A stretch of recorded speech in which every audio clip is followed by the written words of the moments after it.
Welcome to Writers Blockbusters, the show where we treat the final edit of the movie like the script. I'm one of your hosts, Bob Rose, at Thundergrunt Bob on every platform. And right now, Jamie's going to introduce himself.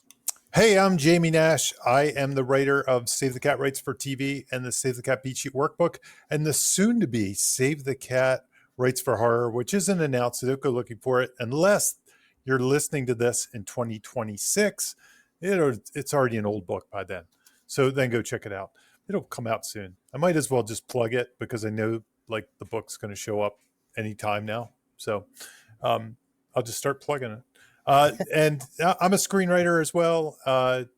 And that is, let's see, what am I doing? Oh yeah. I usually say now, find me at jamienash.net. That's the place to find me. Awesome. Jimmy? I am Jimmy George. I am a screenwriter and script consultant, and you can find me at scriptbutcher.com. Awesome. Okay, today we're going to be talking about Alien 3, but before we get into our talking points, we're going to go around and just say our relationship or whatever we want to personally say about this movie. Before we even do that, I wanted to just say, is this the first time? I think it is. This is the first time, we've ever completed a trilogy. I think I'm not counting the Avengers movies because we didn't do Age of Ultron, and that would be a quadrilogy anyway. And not that this isn't, but we're not counting Alien Resurrection. And also, I think if I'm not mistaken, this is the first technically abandoned movie we've ever done, like non-finished, disowned by the director movie we've ever done on this show. Yes. That, unless I'm forgetting something. No, I'm pretty sure. This is the only like abandoned film we've ever done on the show, which is so important to what we're going to get into. Mm-hmm. So I just wanted to make those two things clear because I just thought about that today. I was like, oh, we've never done an episode because the fact that by nature of the show is it's the final edit, and the fact that it's an abandoned movie. Kind of important. Yeah. Really important. Yeah, I got a Fincher quote later that I was like really surprised to find because he says so little about this movie historically. There's YouTube videos based on him saying like the slightest thing about this movie because people just want him to talk about it so bad. And sometimes he actually has said positive things about it very briefly in the past, but you can never get anything out of him. Anyway, let's start with Jimmy. You start with your okay. So the year was 1992. I was 12 years old. And for younger listeners out there who can't remember what it's like to be 12 in 1992, there's no internet readily available. There's no a movie.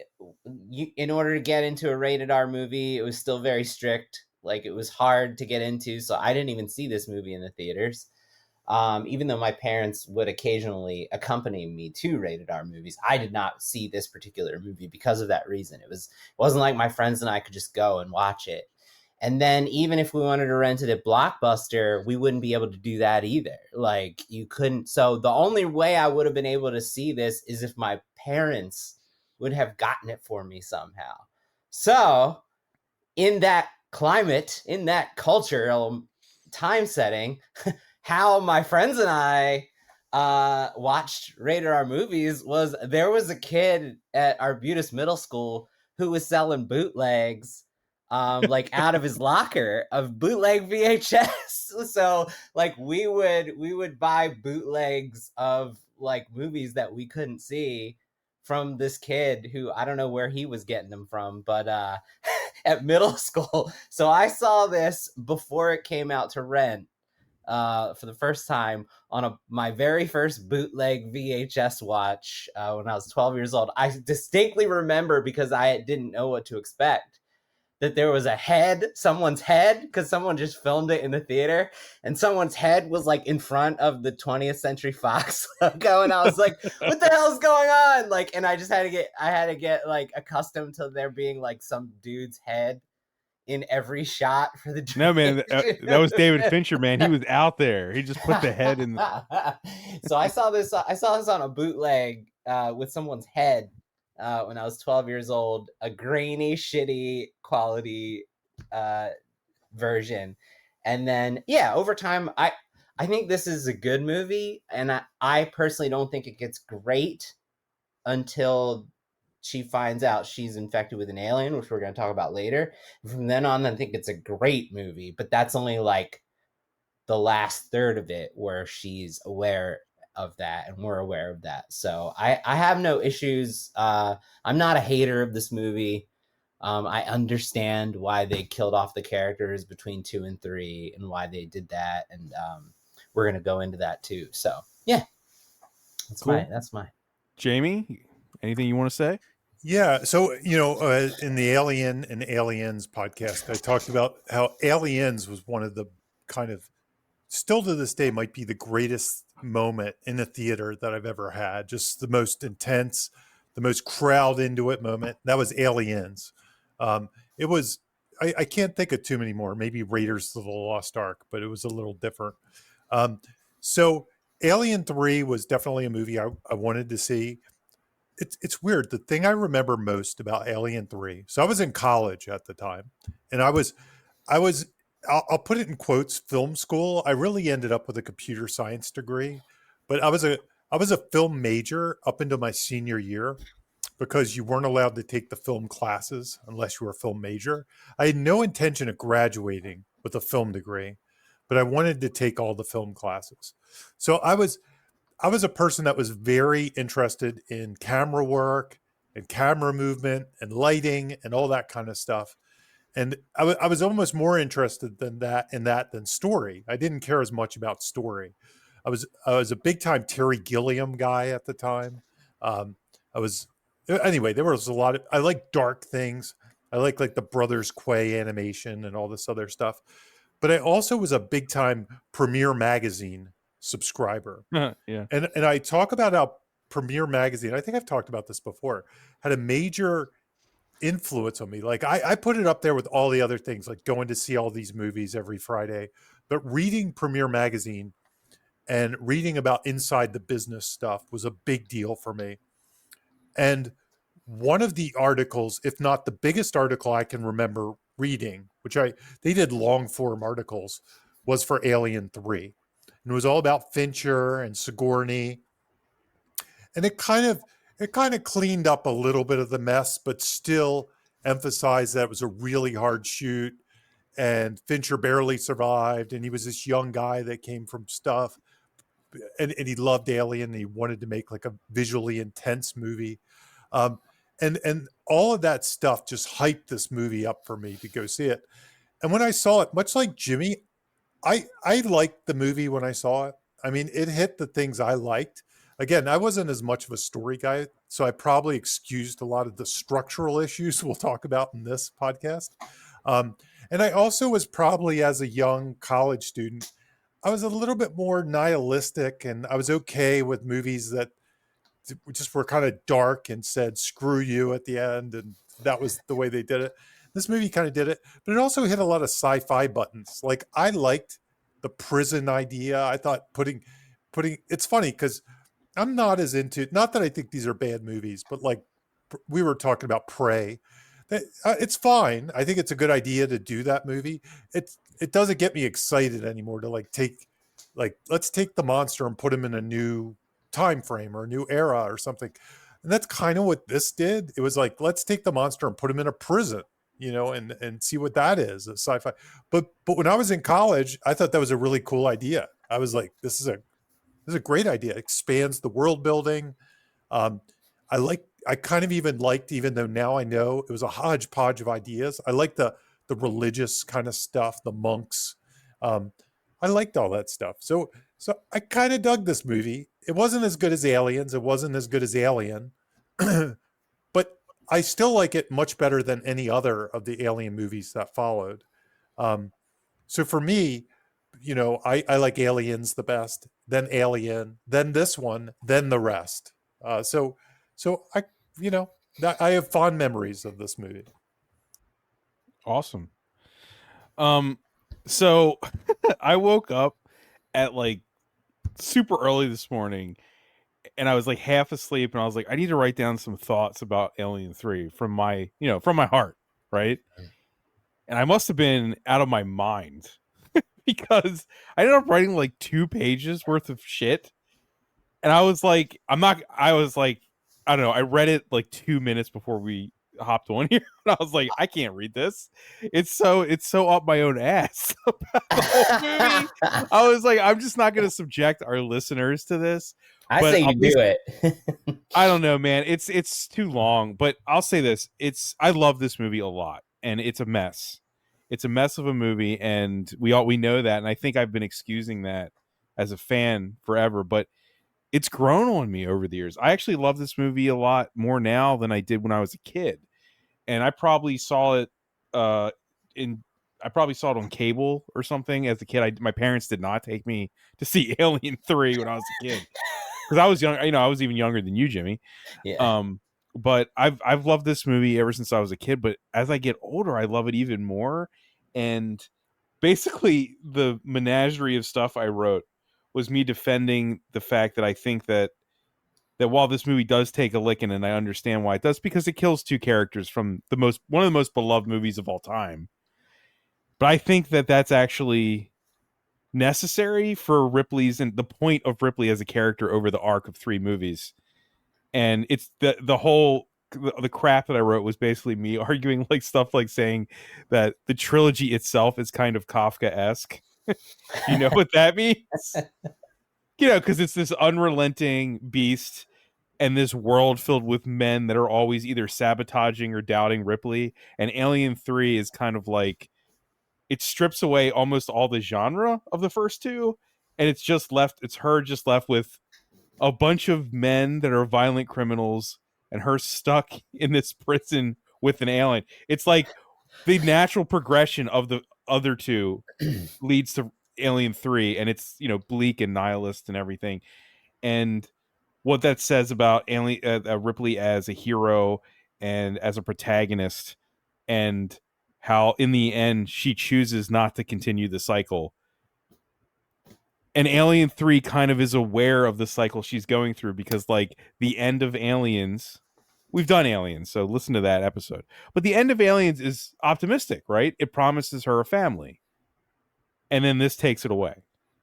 And then at the end of this, right. And I think that, like, for all the crap that the script gets at the end of this movie, Lance Henriksen does the same thing almost cynically and says, you could still have a family, a child or children. And she says, basically, fuck you, and dives into a big ball of fire, right? I think that under a microscope, this movie's a mess structurally, and we're going to talk about all that, but there's a lot of themes that just involve Ripley's arc over the course of 3 movies that I think this movie is actually it handles really well. And I'm not going to bore our audience with my, book report, but I do love this movie, and I think that that's a discussion for some other format. Like, like doing an Alien 3 freeform discussion, I would probably go into it.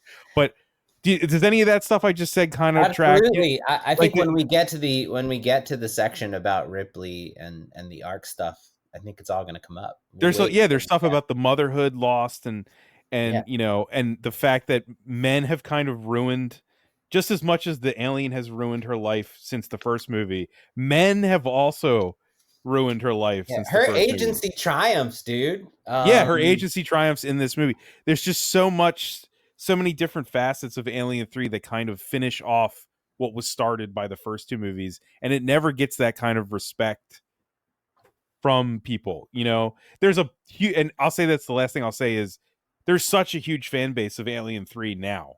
Mm-hmm. I just sent these guys before we started the legacy cut of Alien 3 trailer, which is a fan-made trailer that's taken like 4 or 5 years in the making to remaster the movie and recut it from both the assembly cut and the theatrical cut. That's true love right there. Yeah. And there's tons of people like that love this movie. So anyone there's a lot of people that hate this movie. Probably some of our listeners. Oh, definitely. And that's fine. I think that's actually fine. But Aliens, I'm not Jamie, this is not directed at you. Alien, the optimism of the end of Aliens, I think is not what the point of the whole franchise is. I think that's a false promise. And Alien Alien 3 pretty much says that's all it ever was, because this was never going to end happy. This was never going to end with her having a family and her, you know, getting married and going back to Earth. This was going to end badly, and it always was. She's in a nightmare, and that's how we define her character and how she crawls through hell, right? Every Yeah. circle of hell she crawls through. That's why she's a great character. I think Alien 3 Yeah. cements her as one of the greatest protagonists in cinema history, in my Yes. opinion. But okay. Anyway, I'll stop. No, That I was love way it. shorter. That was way shorter than my waking up bullshit essay. So You know what you reminded me of, Bob? Everything Yeah. that you said tracks so hard for me.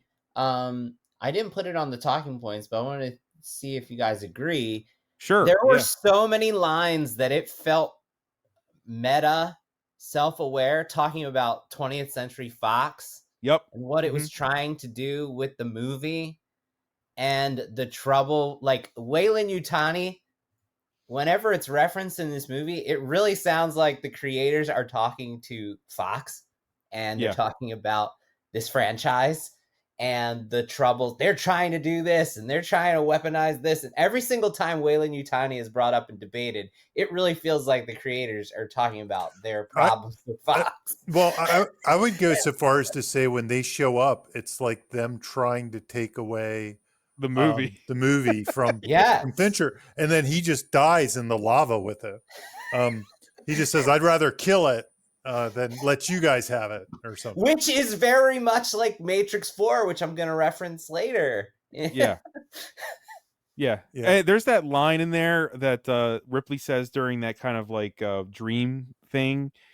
I don't know what you call that scene, but you've been in my life so long I can't remember anything else. Mhm. I can imagine people on the production of this movie feeling like that at Yeah. you know, around like the 11th hour of trying to finish this thing, being like, Yeah, I can't think of anything else. This has been a nightmare. the first draft we're gonna reference is 1987, dude. I think the reason this also has such a big fan base too is like it's so not.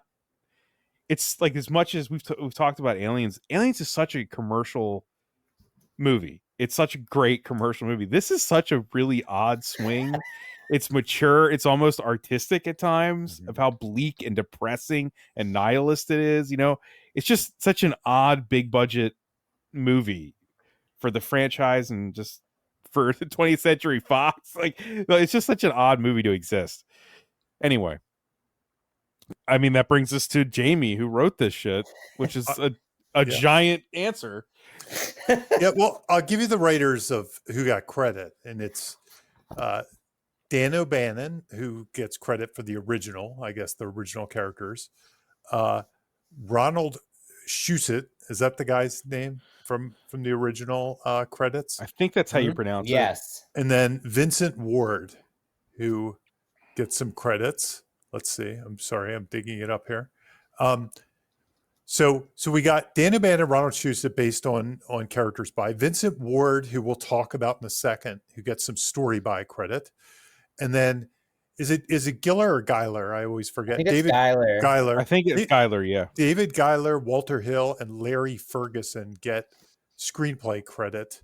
Geiler and Hill wrote a draft together. Ferguson he wrote his own draft, or whatever, or drafts.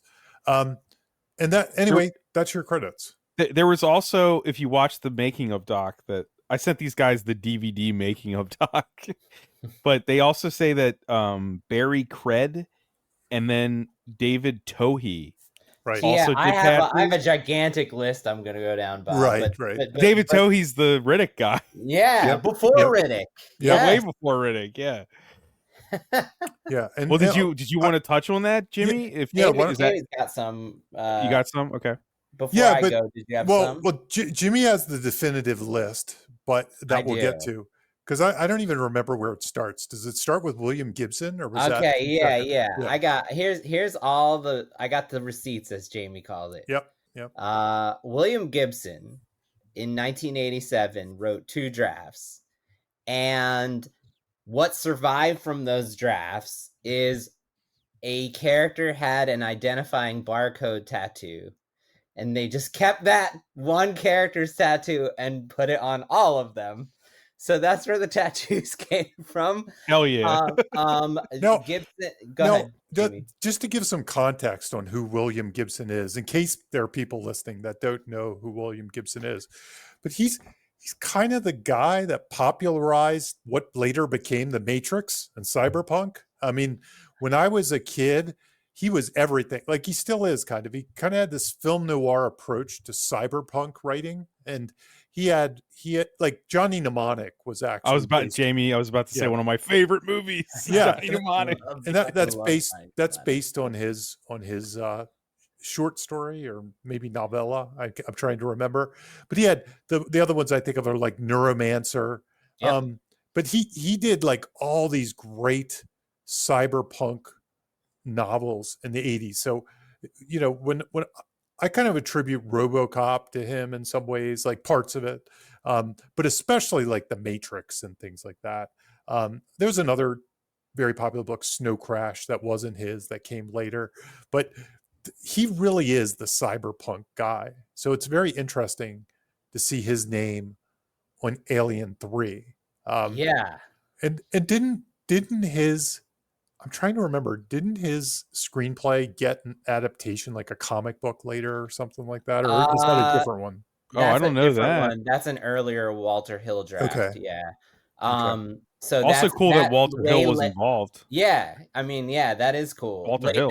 That came like 5 drafts later, Jamie, and that got the comic adaptation. Okay. So the other thing that came from William Gibson's draft that stayed is the soldiers in William Gibson's draft wore disposable, flimsy, translucent plastic uniforms, which they ended up making the scientists of Weyland-Yutani look like in the finale when they show up. So those, for the look of those Weyland-Yutani, hopefully I'm saying it right. People came from William Gibson's original draft, as all the soldiers in his story look like that. So then Eric Red, Jamie, do you have like awareness of Eric Red? Because I don't. Who is Eric Red? Let me look him up. I'll while you talk, I'll look him up. Okay, so Eric Red then. So then Rennie Harlin got involved, and Rennie Harlin wanted the movie to take place on the aliens' homeworld, and so they hired this guy Eric Red to create the alien homeworld version. And on the alien homeworld, there was a small town USA settlement inside of a space station that, of course, gets invaded by the. Who would have thought? Yeah. So the two things that survived from Eric Red's draft and got incorporated. I just love how all of this shit just like explains the mess. His draft was the draft that killed off the surviving characters from Aliens at the beginning. So all the way the third draft of Alien 3 killed off the characters from the surviving characters other than Ripley. And Eric Red, and the reason I wanted to look him up, I knew he wrote The Hitcher, but there was something else I was like he wrote, and I couldn't remember what it was, and it's Near Dark. So he wrote, he wrote The Hitcher and then Near Dark in 86 and 87. And then he has Catherine Bigelow, man. Yeah, then he has a bunch of other things like that I don't know as well. Like I know that era of his career is when they hired him for this. So that's crazy, that's so cool. Okay, so then the other thing that survived from Eric Red's draft is the xenomorphs breeding from non-human hosts. So that in his draft there were xenomorph coming from pigs, xenomorph coming from dogs, a xenomorph coming from a cat, a xenomorph coming from a cow, and a xenomorph coming from a chicken. So they really played with this a lot in that draft. It sounds insane. It's like the Babe cast of xenomorphs. Every farm animal gets one. So that survived. So those are two things. Then how did you say David's last name? Geiler. I think. No. The pitch black guy. Tohei. Tohei, Okay, yeah. so David I think that's how you Tohei, say it. this is the 4th draft now. In 1989, he was hired, and even before Vincent Ward got involved and really did something that's close to the movie, he was the one who introduced the prison planet concept, and that is where that came from. So then they hired Vincent Ward and John Fasano, who I don't know anything about John Fasano. Do you want to talk about Vincent Ward, Jamie? Because you were talking about him earlier. Is Vincent Ward the and it's funny, I don't have his IMDb up, but he's the Never Ending Story guy, right? Or something like that. Is that who he is? Is he the guy? Okay. I'm trying Is to he? remember. I don't know. Let me look him up. It's just like it's Is so he the many guy that people. did the Wood Planet idea? Yeah, He yeah, is. Yes. yeah. Okay. Because Yeah. I Which is remember he's a visual. insane. It's so yeah. nuts. So, Yeah. so he came up with the wooden planet. While you're looking this up, No, I'm he sorry. came up. Yeah. I'm sorry. Here's his stuff. I don't know where I got that from, but he did. So his stuff around that era. Let's see, 1988. The Navigator, A Medieval Odyssey, like Yes. Map of the Human Heart. But he did eventually do What Dreams May Come. Okay. and That's amazing. I love that movie. Let's see if he wrote anything around this time frame. Map of the Human Heart. Yeah, just some odd stuff. I don't know why. I thought for some reason I thought he did some big visual thing, and I guess What Gotcha. Dreams May Come was what I was That thinking counts about. as a big Yeah, visual yeah, thing. yeah. But he did that after. Eventually. But Yeah. but I always thought of him as like kind of this, wild idea guy, like with visual ideas and big swings visually. And Gotcha. that's kind of where the Wooden Planet came from. So this is writers 4 and 5. Vincent Ward and John Fasano came in, and they developed, based off of Vincent Ward's own pitch, the Wooden Planet monastery concept with the bald, shaved head. So the shaved heads had nothing to do with lice. They were religious, like monks, Right. on like a planet with like everything was wood. And then he said, Bob, what's the story he told on the making of? That's great. He was like, were like, why do you want it to be all wood? They made him think he was going to get to do that. Oh, I don't remember. Fox brought him like all the way up to production, and then they were like, Yeah. They were like, doing no. the wood thing. Well, it was a budget thing. It's like to make that planet that was made out of wood by hand. It's not gonna happen. And once he found out that they weren't going to do the wood concept, he was like, I'm out. So then It was essentially the Death Star made out of wood. Yes, that's what it was. That's what essentially Yes. it was. Yeah. Yes. But honestly, I mean, I can't imagine it would have been that more Different? expensive. Yeah. Because the hallways and stuff are kind of weird looking and brown. They and, don't necessarily look metal anyway. They could have easily been wood. More concrete. I more think that the studio just brought him in like they were the smarter ones, and this is a dumb idea. Like a wood planet? That's stupid, kind of thing. We need the same thing as the last couple movies. To be fair, I don't know if I like the Wood Planet idea, so I think it's kind of unnecessary. I kind of like it from a weird sci-fi. Yeah, it's weird. Yeah. It's Totally fine. weird. I don't hate it, but it's very I don't think it's alien. necessary.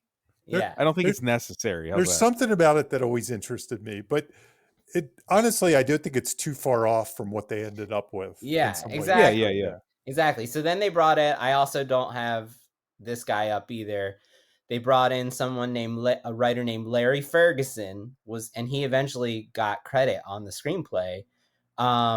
Brought in as a script to rewrite the Wooden Monastery draft while keeping the Wooden Monastery. And then when they shifted gears, writers 7 and 8, Walter Hill and David Giler, who were already producers on the project, they took over, and what they did was they started melding ideas from all of these previous scripts into something that they liked. So that's where the prison thing got combined with the wooden thing, got combined with the William Gibson cyberpunk stuff, and got combined with the Eric Red. And by the way, Larry Ferguson, just to give you his credits, he's behind a lot of stuff. I was gonna say, if you guys, the audience can't see behind me, but Beverly Hills Cop 2 poster Yes, right behind my yes. head here. Larry Ferguson wrote. So, and one of his first movies was Highlander. So Ah, Hell he, yeah. he did. I mean, look at this guy's career. I mean, he had a pretty strong career here. Highlander, Beverly Hills Cop 2, The Presidio, The Hunt for Red October, damn. a movie called Talent for the Game, which looks like a baseball movie. I'm not sure what that is, but interesting that this guy's in this now. Alien 3, a movie called Nails, Beyond the Law. And so then his career kind of goes a little weirder, like with that stuff. So in yeah. this room I'm sitting in, I have he did revisions on Last Action Hero and Bad Boys 1 and 2. I have 3 Larry Ferguson projects hanging up in the room I'm sitting in right now. That's awesome. That's awesome. I just realized this right now on the show. That is awesome. So Walter Hill and David Giler, hopefully we're saying that right. And I mean, do we need to go into their things too? Because like that's Walter Hill wrote Alien. Yes, Alien. Yep. Yeah, with the he rewrote the O'Bannon Dan O'Bannon script and produced it as amidst well. all his other yes. long list of credits. And David Giler wrote it with him, I believe, Okay. if I'm remembering correctly. But I'm going to go back and double David check. Giler also did stuff produced on it. Aliens, didn't he? Yes. Well, they were producers on those there movies. You go. Yeah. Okay. So they were part of the. In fact, in that behind the scenes documentary, there's a whole Sigourney thing where she was like, she wanted them brought back in because they were one of the few people that knew how to write the Ripley character, was kind of her thoughts. She said, this is the stuff I'm missing. Yes. Yeah. She said those two and Jim were the only ones that really understood the Ripley character. And in her mind, it was interesting what she said. She said that, they always want to write Ripley as this like badass action hero, but Ripley, in the words she used, was aloof. She said she's kind of aloof. So yeah, it was kind of an interesting thing that she likes in the character that she wanted them back for. She also really liked the head shaving thing that in that doc. That's what she kind of says sold her, is the image of her with a shaved head. And I remember just that's just how it looked. Some more development that I didn't throw into this list because I was just trying to show how we got to what we got with surviving elements. But for the first part of the development, they were trying. So the William Gibson, basically they were trying to minimize Ripley's presence in the movie. They wanted to move away from Ripley. And they were trying to create a male equivalent in this new movie. It was even thrown around to keep Hicks alive and have it be his movie, right? And eventually it's crazy to think now, knowing how like Ripley is such a beloved character in our pop culture, but it took them all of those failed drafts to figure out, oh shit, Ripley's what matters. We got to go back to the well and like make it about Ripley. I feel like the movie is aware of that in the end. Yes. I feel like the movie's aware it's finishing her out and doing basically the last thing you could ever do with her. Yes. Like once Alien 3 is over, all problems aside, there's nothing left in the tank. Yes. Yeah. You know what I mean? It's there's a couple things. So one, by the way, Giler didn't write Alien, but he produced it. Then he got a story by on Aliens, and then he ended up in Alien 3 and a few other things.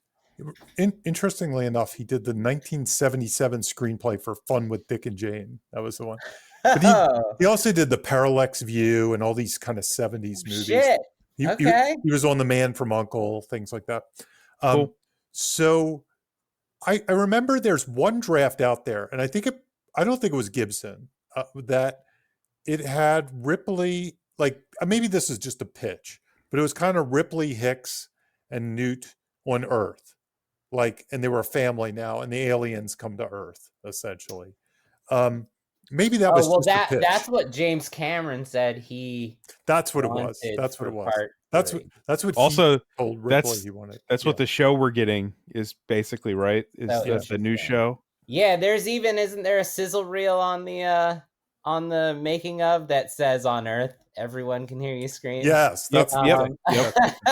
So okay, the ninth writer that they brought in was a guy named Rex Pickett, was brought in by Fincher when Fincher was brought on board, and I don't have any specifics, but Rex Pickett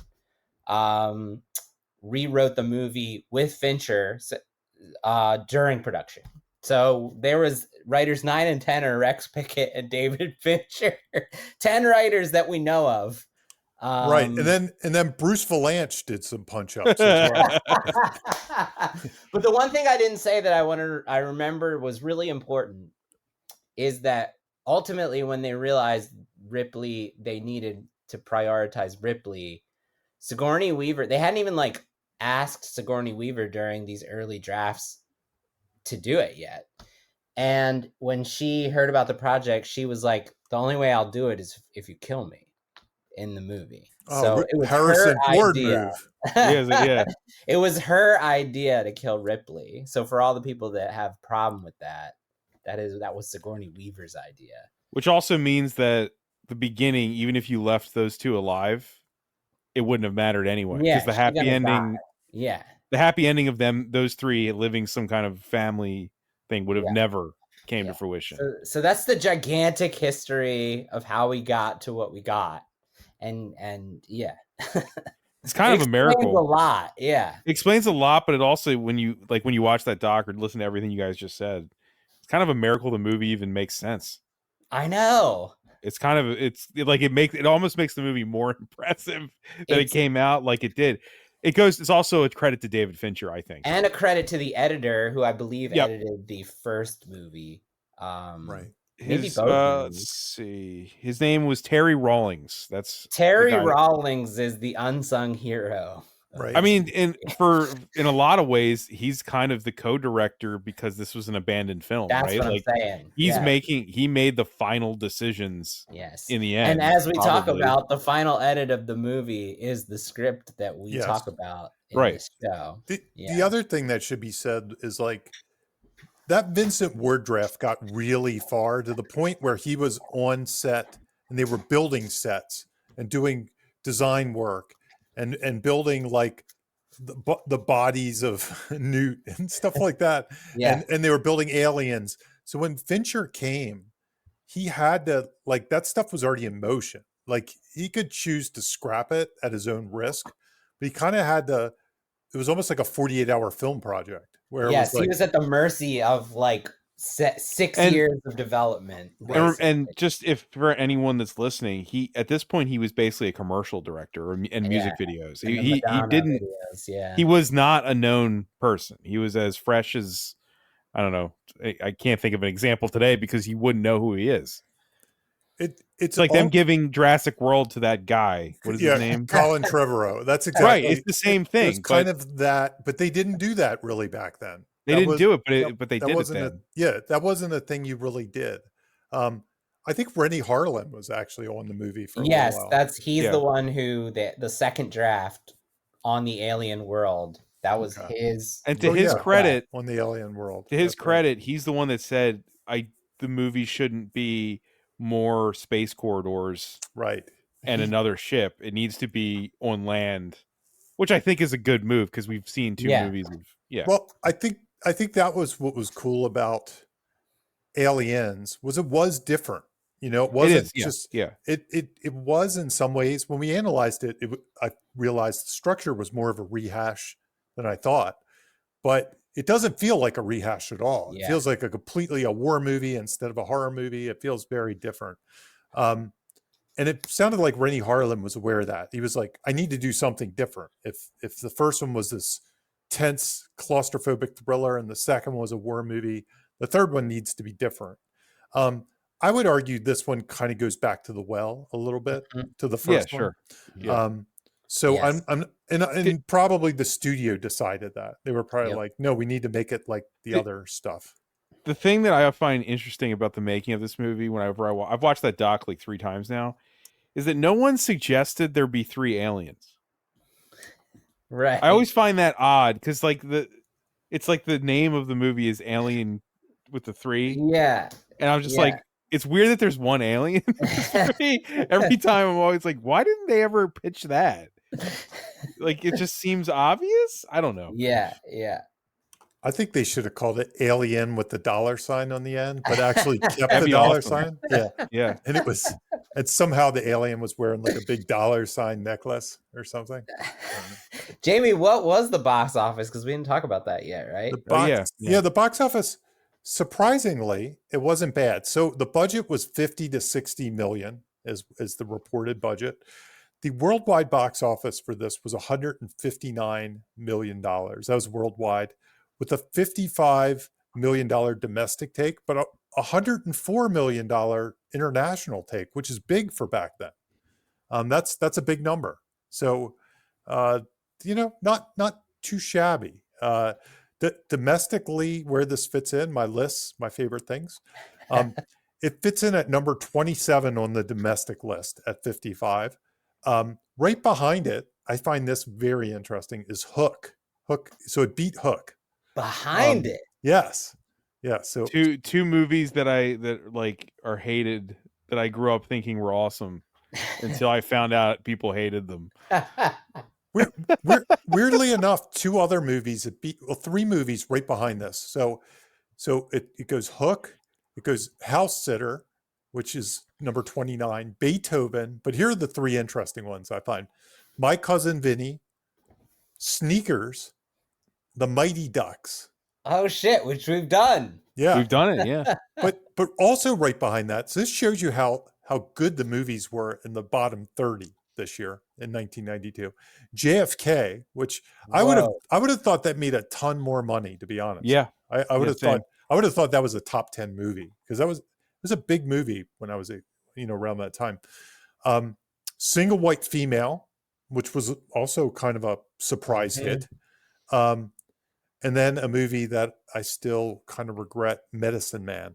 So there you go. Oh, geez. You regret? That movie's I don't know. I had such high hopes for that movie at the time, but I've actually never seen Medicine Man. It's not great. It's not great. A long time. I just remember how ubiquitous the trailer was.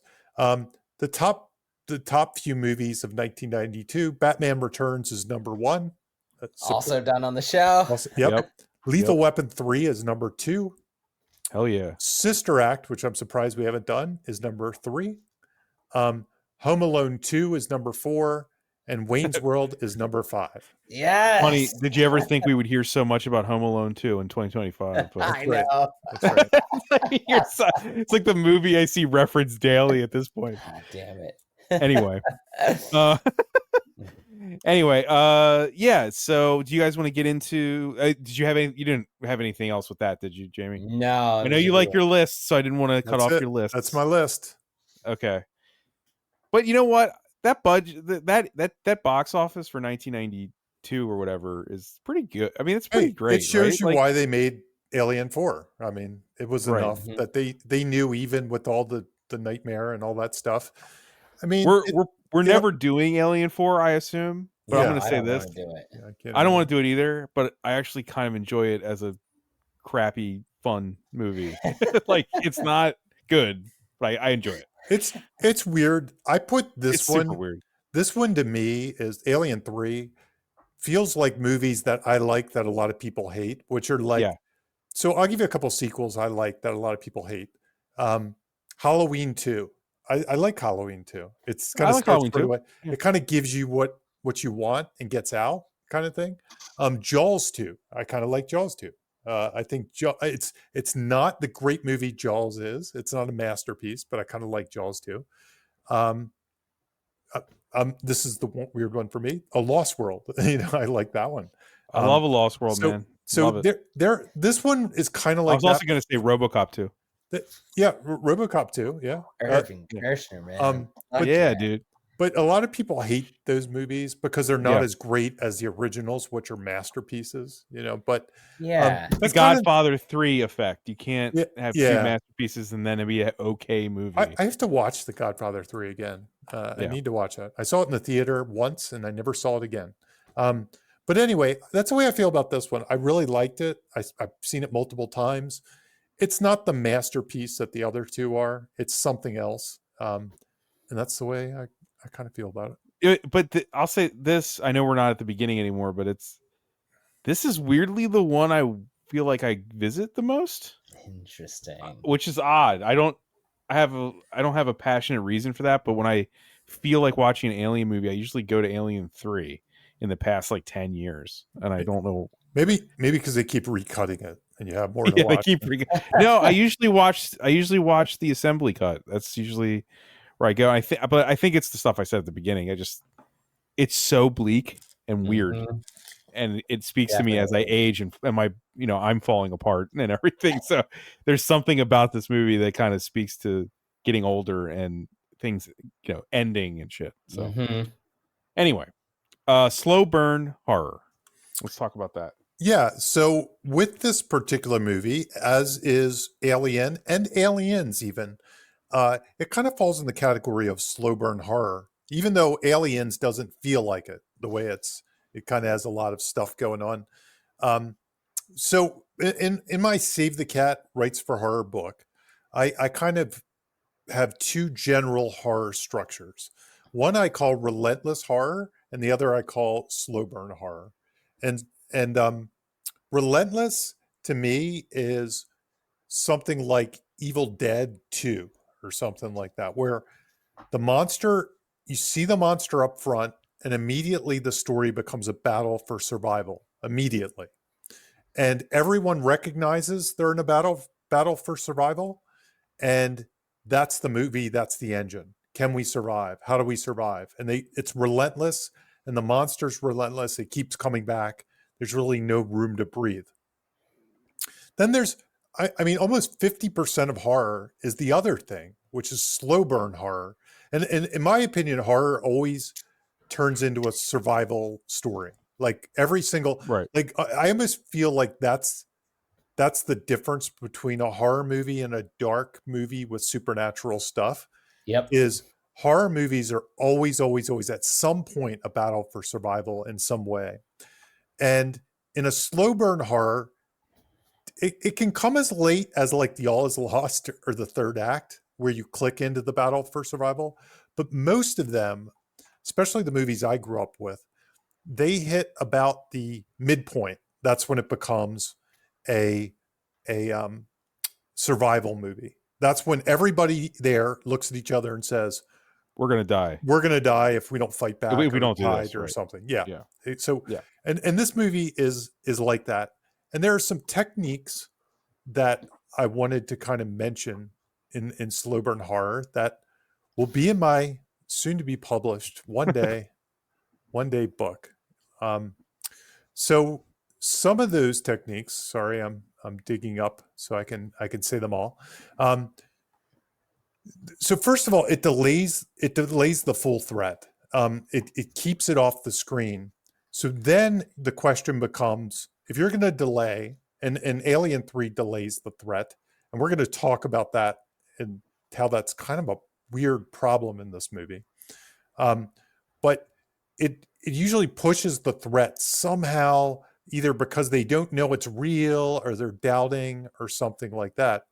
And I call it, from Save the Cat terms, I always say it's fun and games and more debate, because the debate section is usually where you'd deny the thing, where you'd gaslight people, where you wouldn't know. But in a slow burn horror movie, there is some kind of trigger where one of the characters is pretty sure there's something going on, right? But then they kind of have to prove it to everybody else. Like they're the only one that believes, and everybody else is trying to say you're crazy or you're dangerous or something like that. And that person still is kind of looking around, and that's what we get in the fun and games. And usually how it works is there is what I call the dread and games section. So the fun is the dread. So it's lots of dread, and that's what keeps us going, So, whether it's Ripley investigating Newt's body, finding acid burns, or something like that, whether it's I also see the monsters operating in the shadows, like sometimes taking people, and that people go missing and stuff like that. And a lot of movies have this. Like what I said, a lot of the 80s movies I grew up with, like Friday the 13th movies, this is kind of what it was. You'd get half the movie where the monster was operating in the shadows. And then at the midpoint, it's game on. You know, it's like Jason's there, and then we have to run. And sometimes it would even be later. But that's the other technique. It's a lot of dread and games. Some movies, I say the technique they use, like Get Out, it's more about the drama. It's more about the relationship and the family and things like that, and less about the actual monster. This movie doesn't have that as much. I mean, it dabbles into it a little bit with the world building, but it's not as big of a, you know, it doesn't have a love story or something like that at its heart. So it doesn't really do that. It has a lust story. Yes. A little bit. Yeah. There's that kind of stuff, but usually there's some other story that's going on that kind of holds your interest until the monster shows up, which you know is going to happen. But then usually then the midpoint comes and kind of changes everything and spins everything into perspective. Like there's some new thing where it's game on. Anyway, this movie fits that model to a T, I think. I think it's intentional because I think the other two movies do the same thing. You know, you could easily make this movie, and we'll talk about this, game on from like Act 1. You know, like it could literally be like there's a monster loose and we have to deal with it from, you know, the 25-minute mark. But it doesn't. It doesn't do it. It for whatever reason, it decides to follow the original Alien model and an Aliens model, for that matter. It's just, I think it doesn't do it as well. It's not executed as well for other reasons that we will talk about next or soon. Yes. Yep. Cool. So yeah, plot twist, gear shifts. Yeah, that's Jamie's too. Yeah, and this is one of my issues with this movie, kind of related to this, is I feel like this movie could use a few gear shifts or plot twists, meaning something that it feels kind of on one singular track from the beginning to like the midpoint. And it's missing that, and it almost takes away structure in some ways, because we know the alien is present from the very beginning. We're in superior position, which we'll talk about. And instead of like having like a twist in the middle, the alien's here, you know, or something like that. There's a big death that happens that triggers everybody. Instead, it just kind of, from the opening image to about the midpoint, it just feels like there's kind of a singular track that it's on. It doesn't change. The stakes don't raise.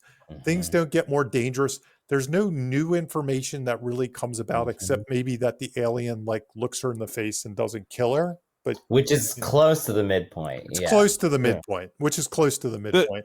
The first 25 minutes of this movie are a funeral. Yep. Both a metaphor funeral and a real funeral for two characters, and then it gets into the, I guess, meandering of what you're talking about a little bit, you know. And true to Ridley Scott form, less about Cameron form, is it's prioritizing Alcatraz and space vibes. Yep. Over relentless horror. So it's like it's because of that it's kind of before, it's kind of setting up the problems she's going to have with the inmates, right, as the tension before. It's the quote unquote campfire. It's a really long campfire scene with the prisoners where we don't really actually learn much about any of them. No, the assembly cut helps a little bit with that. There's like 20 minutes of character building. Right, Gallic is a whole different character in that. The Doctor Who prayers. Right, yeah, it's different, but I think that was supposed to be a bigger element of the movie, is her versus. Let's be honest, she's in a prison with violent, killers and rapists. That's a Yeah. tension right there, right? Like And- you can't. Yeah. And that's the drama part that usually is present to replace the actual survival story. Yeah. That this movie, because of the edit, because of the changes, it really doesn't develop that enough. It's kind of there, but it feels more like background noise than actual Yes. storyline. Yes. Every time it seems like Clemens, the doctor, the main doctor character, there's going to be something more depth to that relationship. It goes the other way. It's what did he do? Oh, he accidentally overdosed a kid during surgery. Not a big deal. Not nefarious. It's even a little weird, like on this watch, that they develop him so much and he starts to feel like the ally. And it's really Charles Dutton that becomes the ally. Yep. Right? Yep. And it's almost like he should have gotten the development more than or you combine those characters. You combine those characters because Charles Dutton almost comes out of nowhere and like tags out the doctor. It's like, nope, I got this. I'm the ally character, and it's like this weird handoff. It's like a false supporting protagonist model.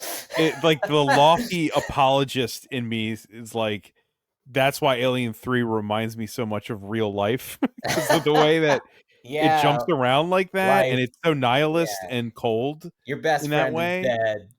Well, no, it's so like the other two movies are such movies, and this one is so not a cheeseburger. Yes. Like, and it's funny because we have to put it under this microscope. Cheeseburger stuffs in a minute. I guess I'll be the guy on the episode that's like, those elements, while they don't make sense under our microscope, there's part of me that likes how odd it is. That's why it stands the test of time for you. I think for me and those super fans of Alien 3, I think that kind of unconventional feeling that it gives. You know what it feels? The bleakness of it, and there's not a through line for a lot of stuff. It just ends. The weird, like he gets killed and stuff. The weird thing about it, like Bob, when you were saying how much you like it and stuff, like this is a movie to me. Like, I hate to say it, but it reminds me a little bit of Dune in some ways. Like, it feels like real sci-fi in some ways. Like, it feels like people love David Lynch's Dune. We're talking about, right? Yeah. It feels something like that. It feels very Dune-esque in some ways. It feels a little weird, a little strange. Yeah, Alcatraz and space vibes, man. And but the other thing, people love David Lynch's Dune wholeheartedly, like hardcore. So that's The other thing that feels weird about it that you like it so much is, to me, it takes itself very seriously. There's hardly a joke in the movie. There's hardly a smile in the movie. I know, right? There's and honestly, it doesn't go like over the top so you can laugh at it. Like, I can't believe they're going there. It kind of plays it straight almost the whole way through. Yes. Like, which is interesting that you like it so much because of the lack of those. I mean, I don't only like stuff that's funny. Yeah. To be fair, but I guess there's some there. I don't think I've ever come to this franchise for that. Okay. Yeah. No. Does that make sense? My favorite Alien movie, if I would be Alien, you'd think it'd be Aliens, but it's Alien. Aliens definitely has a ton of humor and goofiness, and Yeah, no, Aliens is the big roller coaster. Yeah, it's the big movie of this franchise, probably the most successful pop culturally, right? This is just something else that I don't know. Alien is pretty bleak, but has its moments of levity, and the characters are just a little different. There is comic relief in some of the characters. Two of the Alien at least ends. Alien ends with at least the hope of her being done. Mm-hmm. Like, there is you know what I mean? There's an optimistic thing at the very end of Alien. She killed it, right? Yep. Like, it's done. Yep. Yeah. Like, and then Aliens ruins that, and then Alien 3 ruins the optimistic ending of this. And honestly, and I know this isn't in the talking points, but killing them in the beginning, which a lot of people, they're just that's done. The reason that people hate it. They're done with the movie because of that. Yeah, that's fine. To me, I just always assumed that was a business decision. You know what I mean? Like, that's a studio business decision that they're like, there's nowhere we can go with those characters. That's like another thing. We just have to kill them. And they did it in this kind of mean, crass, get it done sort of way. But I just kind of accept it as a business decision to get. I think it also get to the goes with the story. movie that we It get does. after it. I think the movie after it is almost justifying tonally and thematically why. So much unceremonious. Well, there is stuff. a ceremony. It does. Yeah. I mean, the first 25 minutes are all because they're dead. I've seen people complain about this movie, and like Jamie said, like wipe it away because of that. But I'm like, it does spend almost half an hour of her agonizing over their deaths, us having a funeral, all of Yeah. this, because that is such a hard decision to make. I think a lot of those people dismissed it back in the day, like in the 90s. Like they never revisit it or they'll never give it a chance, and that's okay. It's their choice. But like the movie doesn't think it's a small thing for them to be dead, even if it is a business decision. Like Jamie said, I think the movie respects their deaths. Totally.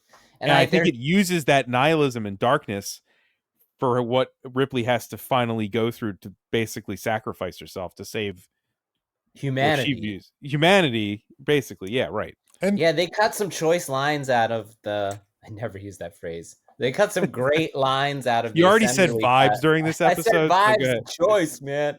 Yeah. No cap. No cap. No cap.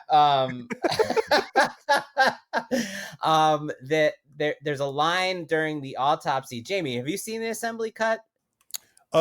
I think I have, but I can't say I've 100%. Your name on the thing is right here on the Zoom is the assembly cut. There's a line. There's two lines I wish they kept from the assembly cut, and the rest, like, it's fine. And that is at the autopsy table. Clemens, the doctor, asks Ripley, "Was she your daughter?" and forces her standing over her dead body to say no.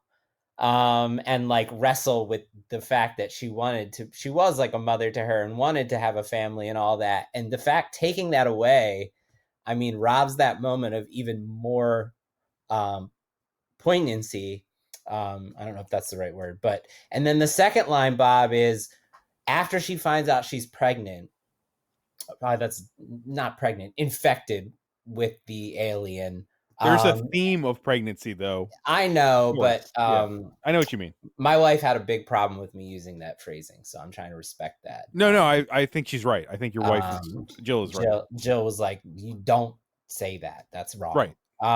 So yes. It's a twisted nightmare version. Yes. When in the movie, in the assembly cut, when Ripley tells Dylan, the preacher, that she is infected with an alien, she says, "Now I get to be the mother of the apocalypse." Which is so heavy, man. Like, it's like so much. And like hearing Ripley say that is like, it's such a culmination of the series, of the franchise. And I really wish I feel like it would have given the ending. And we're not talking about the comparisons. We're not that's not what we're doing in this podcast, but I feel like it would have given her choice in the ending so much more meaning, knowing that she views this as like she's preventing like the end of like humanity. I think that reads, even if it doesn't say that. You feel I think it reads, but that maybe that line's in that legacy cut. No, maybe it is. It isn't. It isn't. There's a whole video that compares the assembly cut that I watched, like to the legacy cut. To one, I'm talking about the new fan thing, the new one. Oh, well, I don't know about the legacy, right? But they compare all the cuts because there's controversy about that line among. Yes, that's fans. Right. That's right. That's right. Yeah, because she actually says, "Now I get to be Mother of the Year." Yeah, that's right. And everybody's like, "That's a weird line," right? But then, well, it's her being sarcastic. But basically, then in the subtitles, in every single edit, it says, "Now I get to be the mother." And then they went and looked at the script and said the original line was, "Now I get to be the mother of the apocalypse." The script is where it was. That's where it is. Yeah. All this confusion from the 10 drafts. Right. And the 3 also cuts. this is why I didn't say it at the top. I should have said it at the top, but this is why we did the theatrical cut, because it's such a mess. Yes. Otherwise, it's hard what most people experienced. That's why it is. Yeah. So, well, I'll go ahead and start talking about the next talking point. The superior position. Yes. Yeah, do it. Because it's so. This one really, we've never highlighted this as a proceed with caution technique. We're usually talking about superior position in a positive way, especially when it comes to horror, right? Jamie's superior position is what creates the tension when we know Jason's out there killing people and no one else does. There's tension in that. However, when we get to these franchises, I'm gonna use examples from past episodes here. And it was really striking to me when I looked back at the time codes from previous episodes, how similar they were. Okay. All these share the same problem. Indiana Jones, Kingdom of the Crystal Skull, Star Wars, The Phantom Menace, and The Matrix 4.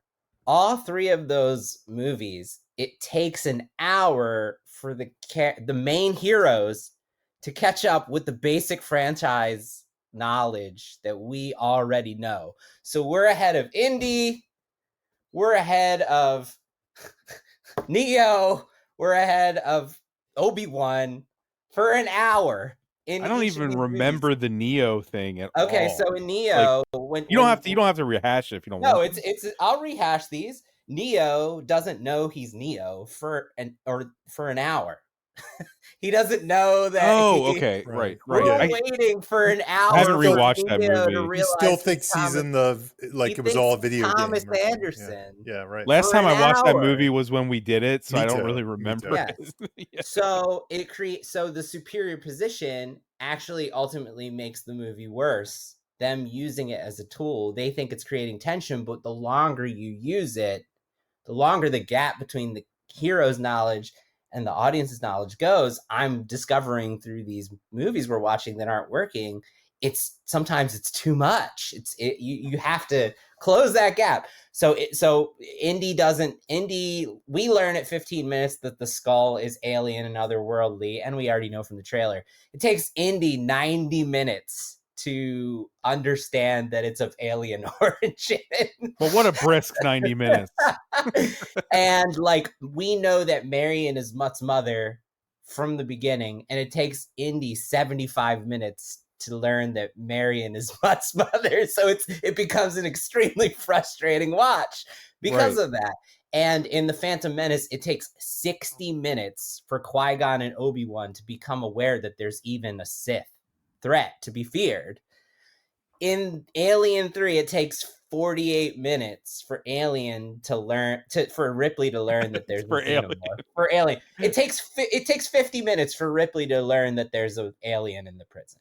And that, considering it's movie 3, I think that is why this movie feels off, because Jamie, you said they went back to the well, and they did. It takes about an hour for everybody in Alien 1 to be locked into survival mode. But the thing is, there's no superior position issue. We're with them. We're learning. Now we have had 2 movies where we and she has learned all about this. And it takes an hour for her to be like, oh shit, there is a monster after all. The two bad excuses for this are, one, that line about the cryo freezing sickness. Yeah, that's my next thing. Oh, yeah. Sorry. Yeah. No, keep going. Keep going. Well, the cryo freezing sickness and her believing what Charles Dance basically tells her. Yes. And 2, the fact that while she has witnessed people being infected before, and the gestation time is really short.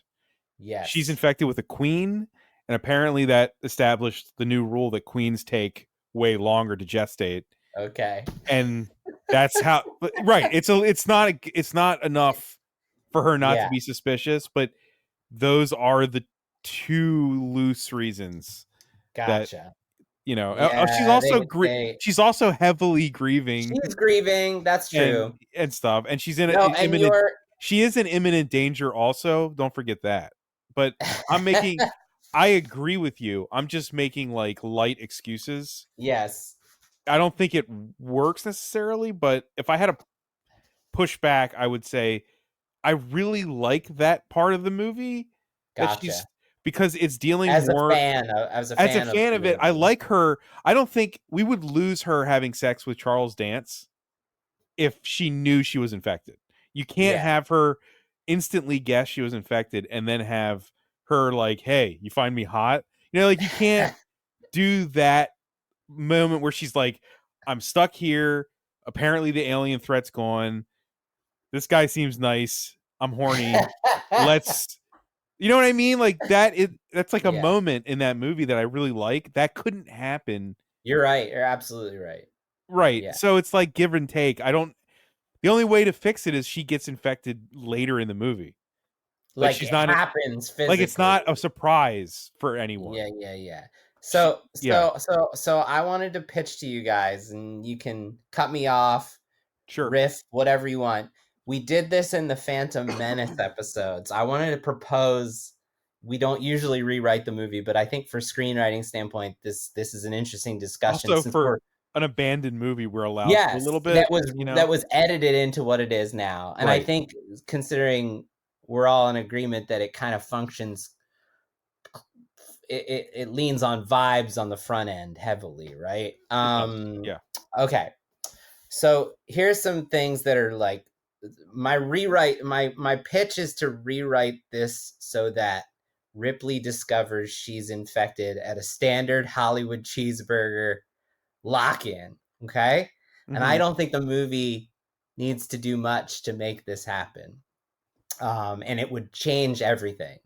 So at 10 minutes as is, Ripley wakes up and like Bob says, Dr. Clemens is injecting her with something. And he basically, he's like, you're going to feel sick for a while because your cryosleep was interrupted. And she's like, okay. And she just accepts it. And then at 18 to 20 minutes, Ripley requests an autopsy on Newt. Clemens opens her up and she discovers no alien infection inside, but never expresses like, well, what if it was me? Then at 48 minutes, so what we just talked about, Ripley finally confirms that there's a xenomorph on the loose. And at 73 minutes, she finally discovers, after not having worried about it at all, that she has an alien grow inside her. So those are the big 4 beats. All right. Same scene at 10 minutes as it takes place now. Ripley, this is a rewrite. This is a rewrite. What if Ripley wakes up, Jamie, and she's like, I might not just be sick because I get my cryosleep interrupted. What if I'm infected? Right. So right now we have like an inciting incident, like that's like, or maybe like an inciting fear, right? Do I have an alien in front of me? Which is Ripley's fear for almost the entirety of Aliens. She's having nightmares about having an alien growing inside of her. So it tracks, right? We pick up right where the last movie's internals grow up. Then at 18 to 20 minutes, Ripley has the autopsy. She finds no infection, just like it happens now. But she says to Clemens, you got to scan me because, yes, there's no baby inside Newt. But what if there's a baby inside me? So the next scene is the scanning scene that we already have that takes place at 73 minutes. But instead, it's happening at 25 minutes. So at 25 minutes, standard Hollywood cheeseburger arch plot timing, Ripley discovers that there is a baby alien in her. And all the same ingredients are still there. Waitani's coming. And there's another one on the loose killing people. So she's locked in at 25 minutes too. There's a monster in here and there's a monster in me. I got to get rid of both of them before Waitani comes and harvests this thing out of me. And it's, to me, it just, everything can stay the same. It's just her internal journey is like way more emotionally impactful, trying to deal with this whole situation, dealing with the personal nightmare she's been fearing for the last 2 movies. If you wanted me to nitpick it. Yeah. I already said you lose a lot of the stuff I like about the movie, but outside of that, there's the thing, if I nitpick the movie that we're talking about, the theatrical cut, it would even be worse than what you're saying for me in the one sense of when she learns that she has it in her, I'm always like, well, she doesn't know. At any moment that thing could be born, Mm-hmm. and everything could get instantly worse.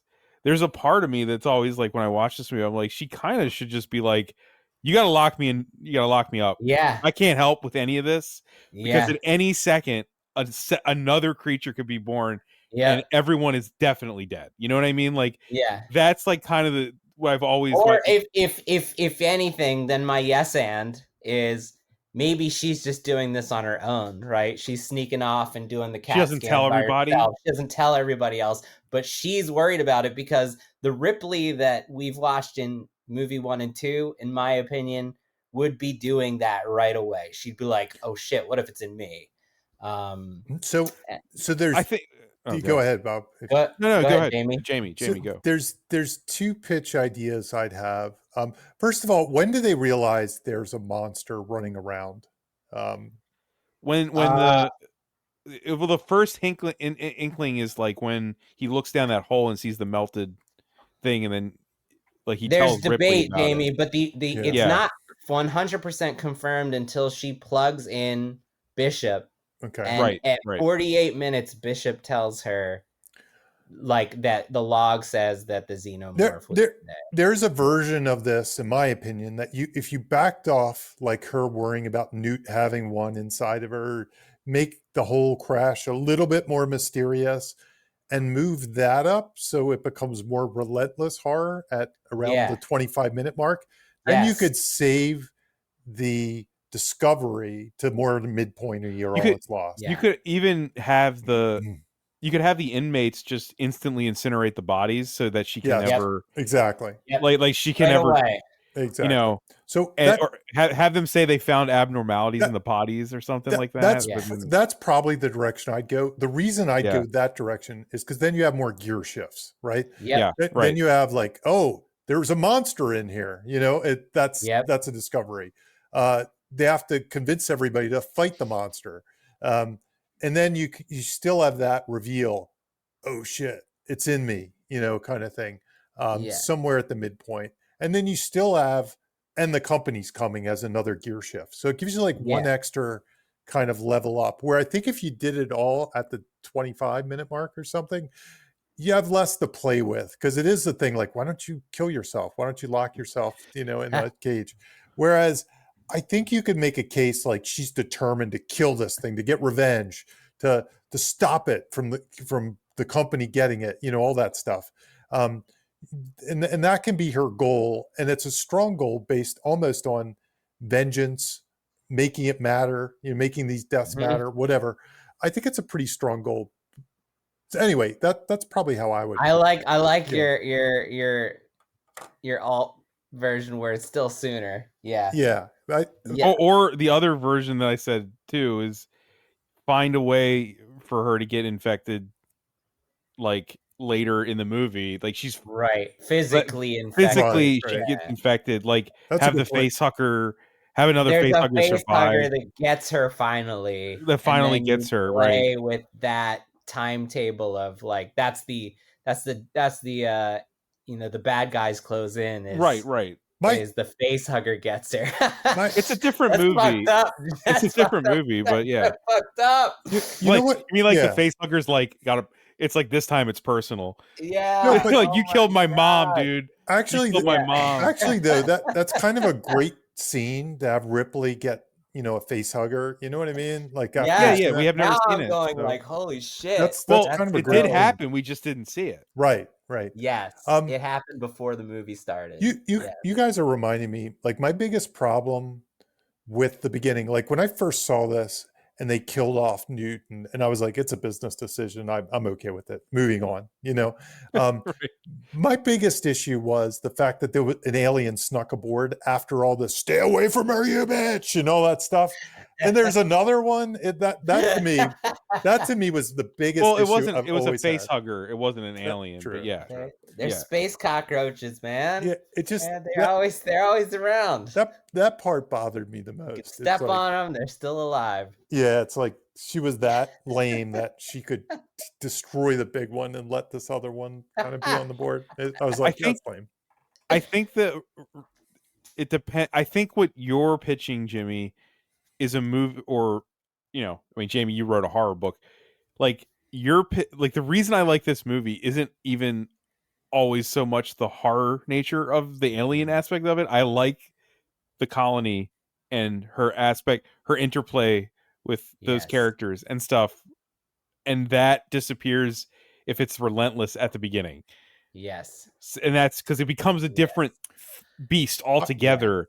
If the clock changes to suddenly we got to do this right now, and the entire movie is the last. And this is a taste thing for me. It's a taste thing. Yeah, it is. Because I actually think the weakness, which we're going to go into it, even though I'm going to talk about it as a strength, I actually think the weakness of this movie is the character work of the prisoners, which got cut. Yes. And so I have no desire. That's why I like the assembly cut more. Yeah, like I have no desire to spend time with these characters because they're so thinly executed. So I don't need any more of that. Like, and that I'm like, I think three of them, the Alien movie. Three of them have know to is meet. happening, and Ripley doesn't know is happening until 50 minutes. As a weird alternate sci-fi Dune-esque pitch, like the movie Bob's talking about, I wouldn't mind as much, or maybe I'd hate it. I don't know. Maybe I'd get bored. I'm not remaking the movie. I'm defending the one that exists. If you completely exploded, like, or amped up, I should say, the dynamics in that world, so it became like Oz in space a little bit or something. Like there are factions, and some want to kill the aliens, some want to worship the aliens, some want to, which a little bit is in the assembly. It's a little bit in there. But if you blow that up and she's at the center of this, and it's kind of becomes this weird political thriller amongst prisoners or something, I could go with that. But I don't feel like there's enough meat in the bone. It's not in the theatrical cut at all. Yeah. But I really like the Gaelic thing in the Gallic or Gaelic. I always forget. I think it's Gallic. It's Gallic. Like his whole obsession with, like, he's basically a serial killer who sees the alien and kills somebody, and he's kind of obsessed. With that, that's great stuff. That's great premise. I just like the performances. I mean, maybe there's not much meat on the page with them. Charles Dutton fucking rules. Yeah, absolutely. In general, like just in general, and so does Charles Dance. So like, while there may not be a lot of meat on the page, I think the actors bring something to it. Yeah, and it's almost like the fact that they can take that Gallic thing out like that, like it's an easy edit. That's kind of my problem. It's a problem. Yeah, no, it is. It's like it's a messy movie. It's a mess. Yeah, I like that idea, but it's kind of like when we watched Indiana Jones and Crystal Skull, and they escape from the tent, and they literally just get stuck in a trap 2 seconds later and get put back in the tent. It's kind of that feeling to me. Like if you're going to do it, you got to make it matter and change dynamics or something. There's something about it that, to me, it's like a cool idea I like a lot, but it's like they end it. They're like, we don't know what to do with this. Just he lets it out, and it's like the monster's out, and that's it in the assembly cut or whatever. I think in a more cohesive movie, maybe one that Fincher would have finished, there would have been some revelation about the truth of the outpost. Like, I don't know, Wayland Yutani was using the outpost for some reason that the people that were there didn't understand. Yeah. I have no answer for what that is, but there would be something evil about the use of that outpost, and related to the quest for the xenomorphs, probably. Right, and I think that some of the fans of this movie, maybe even include myself, the fact that it's just like this depressing end of the universe vibe, like you're kind of like living in this void of nothing. Yep. That's kind of what I like about it, like the fact that it's so not Hollywood, which is maybe a mistake. It could be just these are all mistakes, happy accidents that make me like it, but I'm trying to give you guys like a little perspective from where I'm coming from there. I like it. I like the contrast of opinions. It's good. Yeah, I think you're right though. I think a relentless horror movie would also work. To your point, Bob, this is where college me didn't care about this stuff that much. Right. And actually like the weird stuff. Like I said, I was Mr. Terry Gilliam back then or something. And I kind of like things a little weird and messy. And I didn't, I liked when it had something odd in it or something like that. So I get what you're saying. Yeah, there's something charming in the nihilism of this movie, the bleak nihilism of this movie, that if you made it a Hollywood cheeseburger to the nth degree, it would lose. It might be another great movie, though. Because, and that maybe we'll save it because we only got a couple more talking points to go. But like maybe that's where the divide really is, because I don't think this is a nihilistic movie at all. So that that's why we're differing. I don't think Ripley's I don't think Ripley's nihilistic. Yes. I think Ripley believes in something and she stands for something. Yes. I more mean like the universe is nihilistic. Yes. I got it's benevolent. How benevolent might be a better word. Yeah. Like, it's just this. There's no way to win in this universe, really. Right. Yes. It's nature versus man versus nature, right? It's or human versus nature, if you want to be more progressive with the term. But like, you can't stop this thing. Yeah. You can't stop the nature. The universe is going to keep universing no matter what you do. It's not going to care. It's going to be unforgiving. It's not going to. It's not going to be there to coddle you at night. I do agree with that. Yeah. Yeah. So there's that element of this movie. I don't think that's in Ripley. I think Ripley believes in saving life, and she believes in, she has a soul and she believes in something. Yeah. So yeah, I don't think she's nihilistic. Gotcha. Anyway. So, did you have any? That was all for superior position? Yes. Okay. Well, that was also the discovering of the pregnancy talking point. Yeah. If anybody's listening that has these type of feelings, like really loves this movie, I'd love to hear from them in like a email or something. Yes. Please. Yeah, it would be interesting because I'm in a weird spot where I'm trying to. I don't think you're alone, man. I think people love this movie, but fuck Jimmy's arch plot cheeseburger. I don't think you're arguing with me. It's more like trying to figure out why I like this movie so much. When you look at the bones of it, it's just such a mess. It is. So I know. I feel like the discussion about people that really love it was a long time ago for me. I'm not saying it's not still out there, but a lot of it came from when Fincher had less body of work. So you wanted to like his 3 movies, or something like that. So you wanted to like Alien³, 7 and Fight Club or something. 7 and Fight Club. Yeah. and as he's added to the stack, I don't hear as much about like Alien³ being the masterpiece. He doesn't need people to apologize for it. Yeah, exactly. Right. And I'm not doing that. I'm more just saying my own personal reasons why. I'm not. I have no fight here. It's more like I watch this in my own time. It's not like I enjoy this movie. My favorite Fincher movie is probably Zodiac, and you could also argue that doesn't even have an ending. Yeah, that's a weird movie.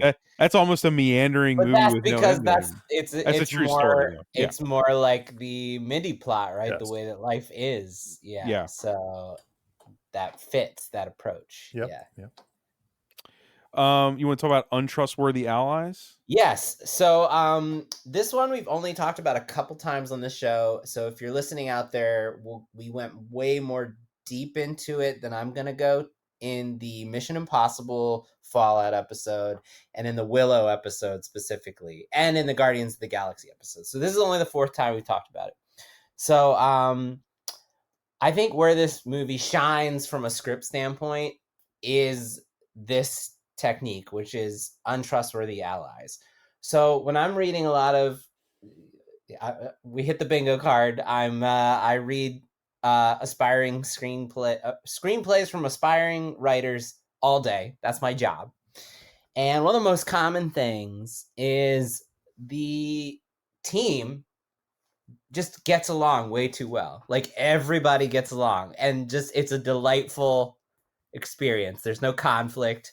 And when they run into people who are strangers, they also get along with them. Everybody is just gets along way too much. So it makes for a really uninteresting, emotionally weightless experience to read. And what this movie does a great job of is you want that relationship tensity. So we are with a prison full of men who are murderers, rapists, serial killers, and by the way, it's all men.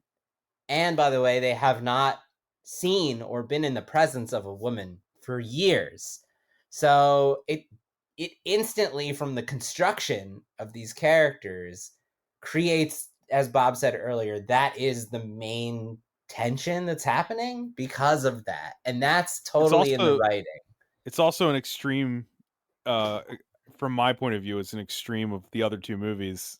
It's like, what, like, because you look, the sabotage of, like, you know, Paul Reiser, and then nobody listens to her in the first movie. It's like, what could be worse than all of this? Oh, let's put her in a prison with violent criminals, Yeah, that are all men who haven't seen a woman in decades. You know, yeah. like, okay, this Yes. couldn't be worse. Okay, it's nightmare fuel that has nothing to do with the alien itself. right? Yeah. And like you want to create, even this doesn't even have to be a horror genre thing. This could be even in a comedy too. You want to put your characters have to go through their experience with other people who you're asking yourself, I hope they don't let my character down. I hope they don't betray my character. And in the case of a horror movie, I hope they don't kill my character, right? So like I feel like every single one of these characters we meet, even Clemens, he's injecting her. What's he injecting her with? What's he gonna do? We barely know him, right?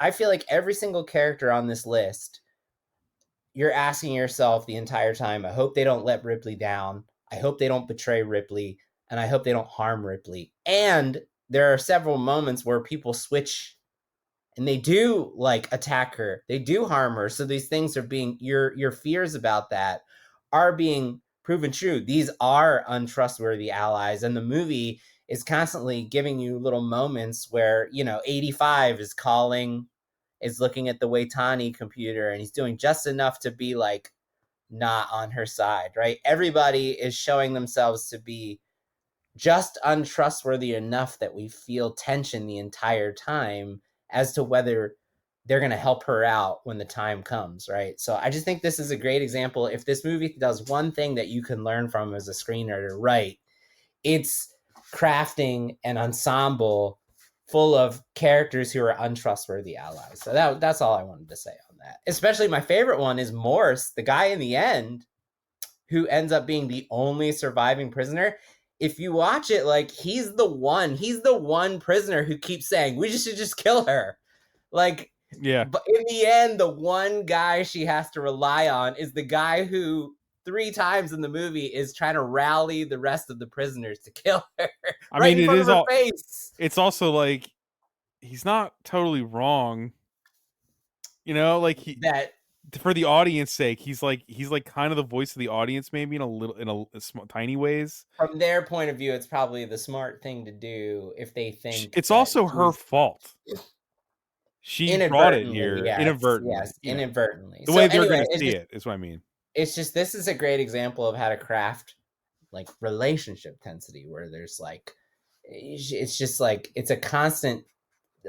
Every single scene, you're wondering if they're going to betray her. Also, the inmates, they have their own tensity in just that they're, I don't know what the Jamie's tensity exercise would say, but it's like they're violent criminals who also want to be righteous. Yes. Yeah. It's like their internal struggle of them is like crazy. And now they're confronted with a woman also. Yeah. Like, there's so much there. It's just like, yeah. And you don't have to do much, right? It's just inherent to that construction. So right. Yeah. Okay. But maybe the most iconic shot in all the trilogy. Yes. If I think about what is the most memed shot from this franchise, it's the iconic Ripley and Xenomorph shot, right? Yes. So I put this on here because I think this is writing. You do? Okay. I do, because we've talked about it many times on the show. This is pure premise delivery, baby. This is this is Logan, the wooden cross being turned on its side to an X. It's trailer moments. It's trailer moments. This is the trailer moment. And on that note, I'll start with the quote. Since there's not many Fincher quotes out there positively talking about the movie, I thought that I'd use this one to speak to writing, even though he does talk about aesthetics in it. This is from Empire Magazine in 2023. Have you guys heard this quote before I say it? I literally read it yesterday. Yeah. Okay, so so Empire Magazine in 2023 did a career retrospective on Fincher, and this is the one and only thing he said about Alien 3. So he said, the problem I have with the term iconic is that it's overused. People have replaced memorable with iconic, and so he doesn't think this is an iconic shot. He thinks it's memorable. He said it was the one shot that Fox was happy to put in the trailer. The aliens filing cabinet drawer opening on Sigourney's face. I always knew we wanted to do it, and it never looked the way I wanted it to. I wanted it to light it all behind her. I wanted it to be two shapes in silhouette. We should have had more coverage of it, but we didn't. Mostly because we were spending all our time trying to shoot plates for the rod puppet side of this thing. I think we had an hour and a half to get this, but it's a powerful shot because it's a powerful idea. So from Fincher himself, it's a powerful shot because it's a powerful idea. So why is it a powerful idea? Well, I think like when you're coming up with ideas, when you know what your premise is, you know what your log line is, you know what your story world is, you're identifying what's like unique and special about your movie. The very first thing you should try to do is like come up like, what are just images that just communicate instantly when I see it, what this is. And most recently, we just did this in The Substance, which is the double yolked egg.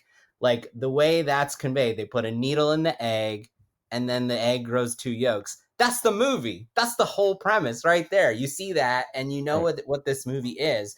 Some great examples in history. The silhouette of the knife-wielding killer against the shower curtain in Psycho, like that shot. The reason that it's like stood the test of time is because it so identifies what that movie is.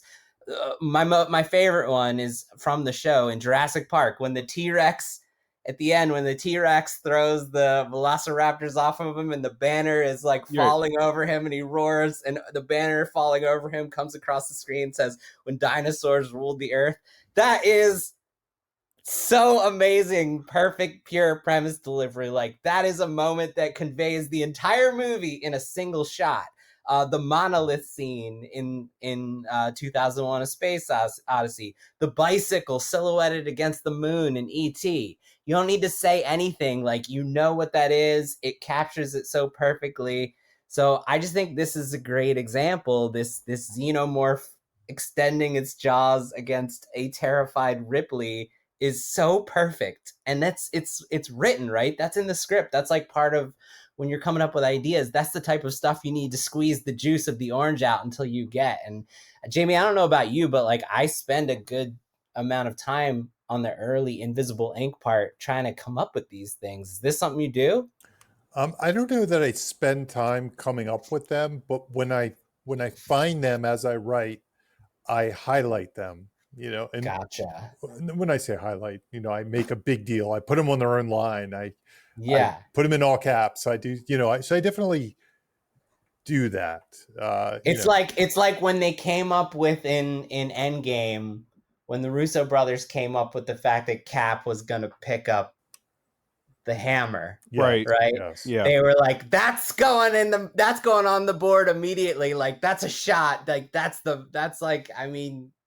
so anyway, I think that it's just a great example of the power of doing that and forcing yourself to try to come up with these ideas. Because I feel like when I'm reading scripts, that's like one of those things that's missing. We don't get the T-Rex with the banner coming down. We don't get the double yolked egg. We don't get these things are missing from people who are just starting out learning. I find a lot of the people I work with that are new, that are just like on their first or second script, haven't gotten permission to do stuff like that yet. And yes. They need it. They need me to say, yes, you can do that. You should be doing that. That's how you're going to differentiate yourself. Do it. Have fun. I always tell them, have fun. Like have fun. I say, break some rules, swing some elbows, I mean, go and do your thing. Don't worry about any stupid rules or anything like that.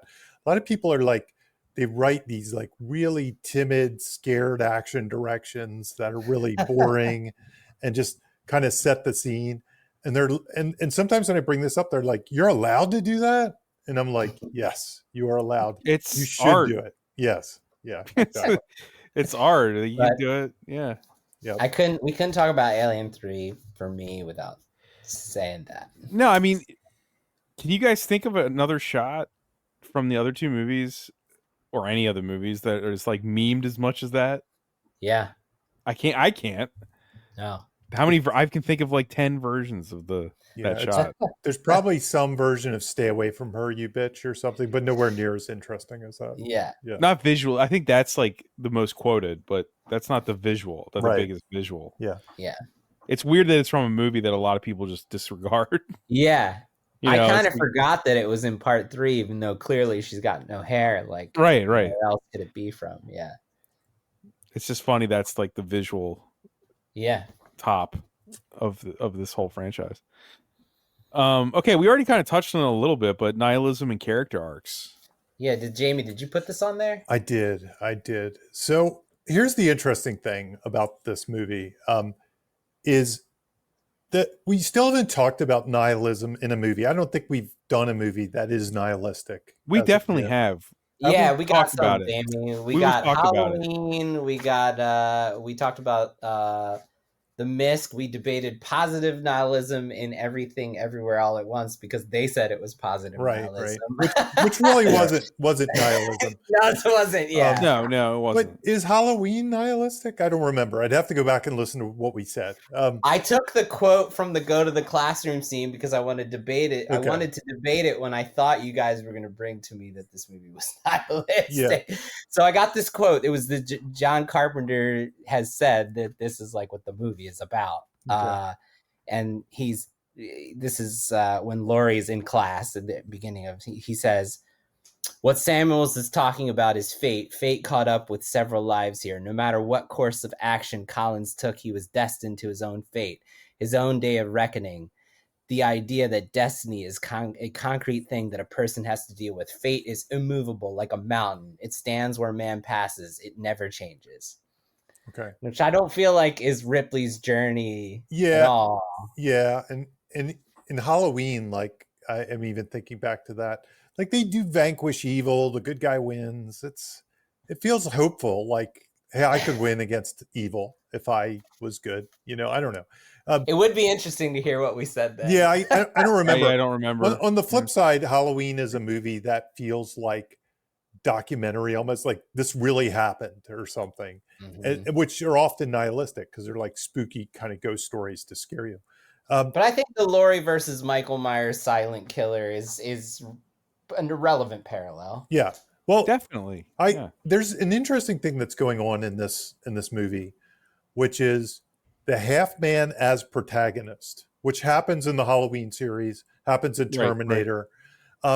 And usually those arcs, from my quick recollection, are almost like people get so obsessed they have to kind of let the evil go at some point or something. Like it's almost like their flaw is that they're too protective, they're too intense, that is not the arc here at all. No. That's not even questioned, really. Yeah. I don't think anybody's like, okay, Ripley, you just got to chill out with this alien shit, or something like that. Let me sit you down. Well, I guess he does kind of say, you can have a family or something. I mean, there is a little bit of That's it. at the very end. Yeah. The villain at the is very end. Right, you know, right. it's not- But the argument is you can have a family, but that family will be the queen Right, that that's true. is born from her and all the aliens that kill humanity. I'll be the mother of the year or whatever she Yeah, is. yeah. By the yeah. way, the mother of the year line was written by Bruce Valanche, apparently. So I also Yeah. I think that they're like by the time you get to the end of the movie, even if they didn't show up, let's pretend Wayland Yutani didn't show up. She's at a point in her experience now where she's almost like, this is a terrible analogy, maybe. She's like Frodo at the end of Lord of the Rings. Like She is. you know what I mean? Like she can't. No, that's perfect because there's a volcano right in front of her. I mean, I meant like after they're done destroying the ring. Like you know how he has to go to the Heaven lands or whatever it is, the Yeah. Valinor land. yeah. Like I don't think she could mentally ever come back from doing this. all of this. I think yeah. I think it's over for her, even if she wasn't infected. Mm. You know, Yeah, Does that makes sense. Like she's just done as a person. She's tired, man. So just to put nihilism in kind of its definition for the purposes of this discussion, Yeah. I feel nihilism is no matter how good you are, no matter what you do, the bad thing could still happen. There's not like karmic logic to the bad thing. Mm-hmm. The good people can die. You can have a character fight evil, and they still die in the end. Evil wins. That's kind of the nihilistic side of things. Like, so what? You're dead. Is kind of the thing. This movie, it's interesting because in some ways I have to contextualize it with the entire series or the two movies that came before it. In the first movie, it's it's the classic Sam Raimi kind of character arc where you must taste blood to be a man. She almost goes from innocent to she tastes blood. She becomes a warrior. It's a survival movie. It's the arc is survival. She becomes a survivor. That's what she becomes in some ways in the first movie. She becomes a warrior. In the second movie, she becomes a protector. She's already the warrior. In this movie, she becomes a martyr. And they're the three arcs, you know, but but isn't that like, I think that's a giant arc. Yes, it is to go from innocent to martyr, to go from somebody that is innocent and just kind of on the truck to do the work to somebody that's willing to die to protect the universe. That's an arc for sure. There's this weird, and the reason I put this on is I think there's kind of a debate on whether this is a nihilistic bleak movie or whether it's a hopeful movie. It's definitely bleak no matter what. It's bleak. Like. Yeah. And I think that's where it approaches realism, is because in reality, we are all going to die, you know, and that's the negative side of nihilism, is it kind of reminds you of that. There's no hope it's like an existential arc in some ways. Like if you take the existential thing, this is going to end and tough. That's what you have to deal with. But there is the positive side that says I can still make choices to better humankind, to protect the world from evil, to do things, even if, you know, I can take agency to do that, despite the fact that this is all going to end and I can't control it. Mm-hmm. You know, there is some version of control. I guess in some ways that's bleakly hopeful. Yeah. You know, that's the way. Yeah, because it is heroic.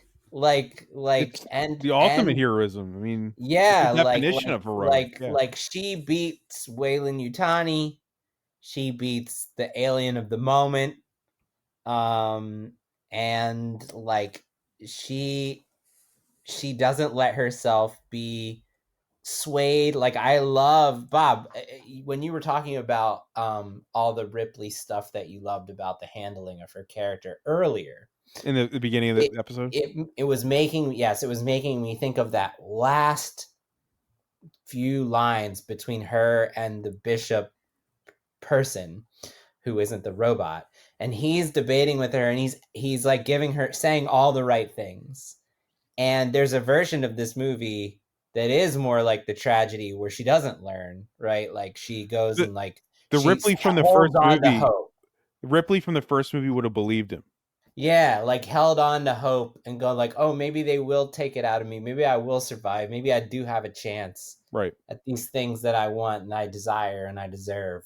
Right. And the fact that the movie goes out of its way to dramatize that moment and give her the opportunity to be deceived, and for her to stand her ground and be like, nope, the only choice I have is death, is amazing to me. And it's death to save others, to save what she perceives as to be humanity. Lives. She thinks this thing's going to get taken back to Earth and it's just going to decimate billions.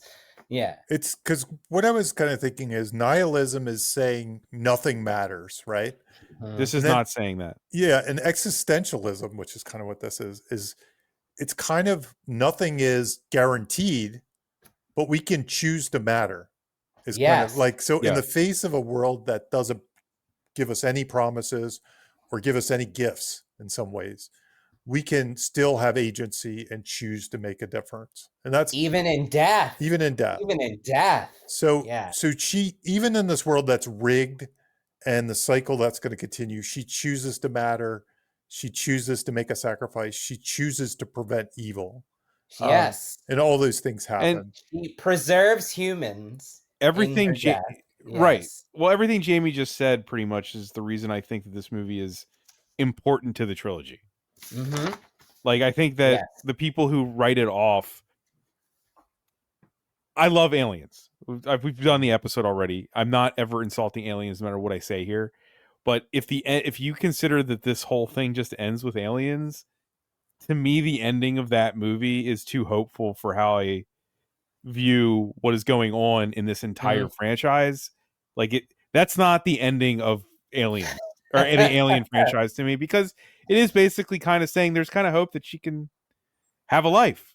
Yeah, because this that was always false. True. Yeah, that was always false. That was never going to happen. She's looked into the Pandora's box of the universe, right? Like, she can't go back.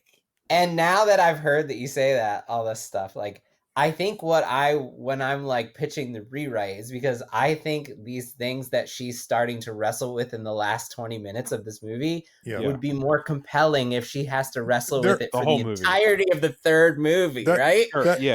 That's my thought too, like with the character arc overall, is like, it's almost a foregone conclusion she's going to do this. There's no wrestling, she's already almost, in my opinion, arced. And in the final act, like in a regular movie, they arc, and then the final act, they do something they would have never done in the beginning. Yes. I feel like we're already in that in Act 3. She's had her all as lost. The people she saved died, and now she's in a Dark Night in the Soul of final act motion. Well, like, I guess how I view it is, the way that I grew up with these movies is I view them as one entity. So, like, it works if you view it as a franchise better than if you view Alien 3 as a movie by itself. Mm-hmm. That's Does good. that make sense? Yeah. Like, this is the third act of her arc. Yes. Yeah. It's not maybe not necessarily a complete arc within itself. Okay. Well, I feel that I think all three of us feel that. Yeah, I think that. Yeah, I think that makes sense. I feel like these three movies are some kind of constructed trilogy? No. Not the third. Like, this is not Lord of the Rings. It's not even New Hope Star Wars. It's something else. It's a hodgepodge. But it was salvaged by the editor and all those who helped it get there. But I do think they got the end right. Yes. I think they got the end right.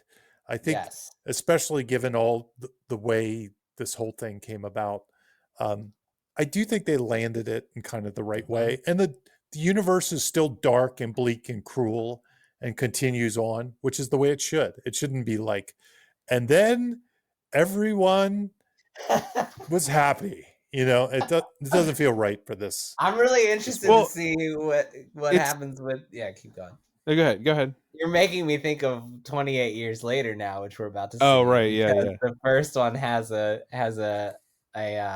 happy ending that rings false. like a lot of franchises. To me, this one kind of ended at 3. I'm fine with the new movies, but I kind of have to separate them or compartmentalize how the new things work with the first 3 and stuff. I like every Alien movie except Romulus.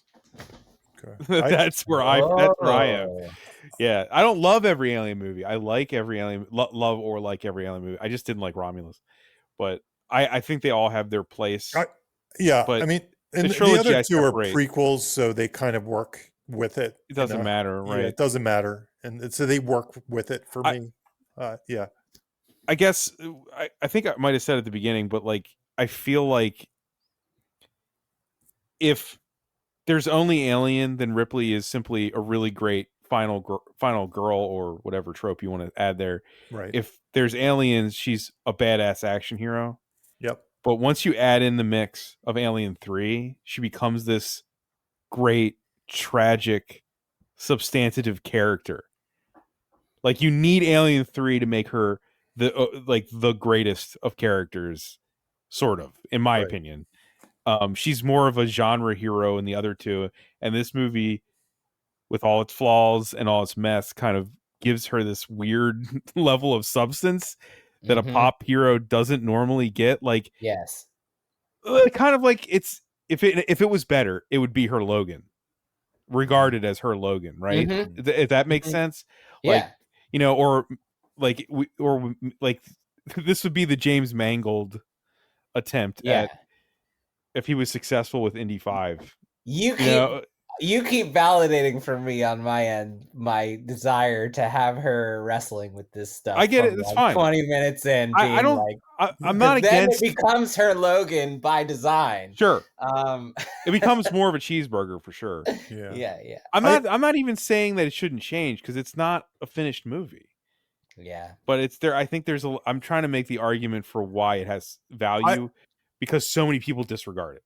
Yeah. I got you. And I Yeah. I almost feel like the difficult part about that is I feel like she would have probably sacrificed herself in the second movie, to be honest. If she had to, but that's not what the second movie chose to do. So If she had that thing in her in the second movie in the end, She I would've- think it would have been like, you guys take the ship, I'm staying here. So I think it would have been weird for her to wrestle. Like it would have been hard to backtrack her. Like, these people I protected died. None of this matters. I'm just out for myself now. I guess they could have gone. It would have been weird. It would have been hard to backtrack. And then even after the people she saved died, like what does that mean to her going forward? Like, does it mean, I think she doubled down on the world sucks and these aliens need to die. that's why I think Yeah. that's why I think the sex scene's important because it's literally not because they're in love. She's just like, oh, she's kind of at a point where if the alien's not a problem, she's like, I'm here, I'm stuck, I might as well enjoy myself. I've been through hell, That's like a moment, and then then we're back to reality when she finds out. I think but, it kind of speaks to the aloofness that Sigourney talked that's about. true. It's like, Yeah, most warrior badasses probably wouldn't even take the time to do that. They'd be too on It's mission. interesting to hear her say that, not take her character as seriously as the rest of the world does. Yeah. well, she's kind of she's responding always, right? There's never. Yeah. There's not like a proactive thing. Like even the second movie, the beginning of the second movie is her basically choosing to go back to hell. Mm-hmm. Right? Like she's good call. But she's forced into it because that's the sacrifice she has to make to possibly save the world, make sure that the company. She still believes the company might do the right thing in Aliens. Right. There's still that sliver, and then Alien 3 confirms that she will never trust them again. Yep. She took all that horror to learn the lesson that you can't trust people. And there's an anti-capitalist message in there. Yep. Everything. I think I think there's a gender thing in there too. I mean, men are obviously at play in this whole franchise. She's at an all-male prison talking to Bishop, a man of the company. Yeah, I don't know. It's a weird discussion. This was all going to be a weird discussion because this movie's not fully formed. Maybe Fincher will one day be like, fuck it. Let me.